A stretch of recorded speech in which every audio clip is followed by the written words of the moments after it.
People like me, I was born in a very poor family. I never got a great education.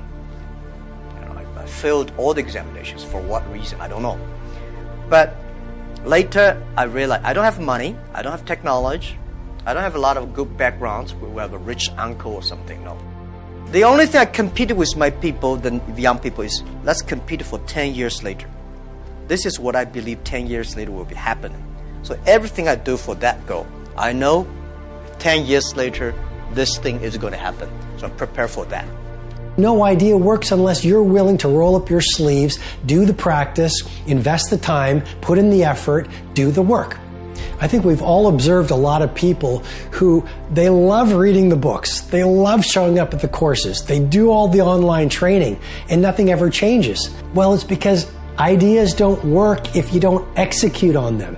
So if you look at the great business builders, you look at any great performer, one thing that makes them great is their grit. One thing that makes them great is their hunger to practice. One thing that makes them great is they are willing to sacrifice. We're built for struggle, us human beings.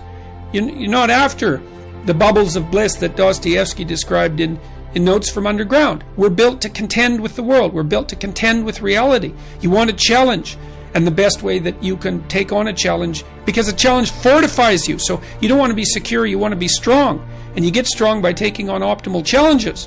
And so you lay out your destiny in the world and you take the slings and arrows of fate. And you make yourself stronger while you're doing so. And you might fail and fortune might do you in. But it's your best bet. See, most people stop short of their dreams and park and get off the highway of life because of the rejections of life. You will always be rejected. It's no big deal. Jack Canfield said rejection is a myth. It's not like when somebody says no and then they slap you. No, it's just, to me, make no your vitamin. Get excited about the no. Why? Because every time someone says no, that brings you another step to a yes. You're getting closer. Trust me, you will win if you don't quit. You will win if you don't quit. Even a broke clock is right twice a day. The investment of belief in people, sowing seeds of belief. That's what makes you a leader. People say, what makes me a leader? Makes you a leader is your example. What makes you a leader is you investing belief and loving and caring about people. Any one of you in this moment could decide you're going to lead.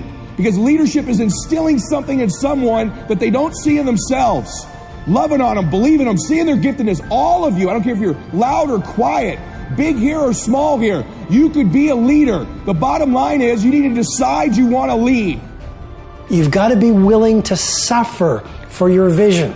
You've got to be willing to suffer to reach BIW, best in world. You've got to be willing to suffer the ridicule and laughter of your critics and your cynics to get to a place called world class.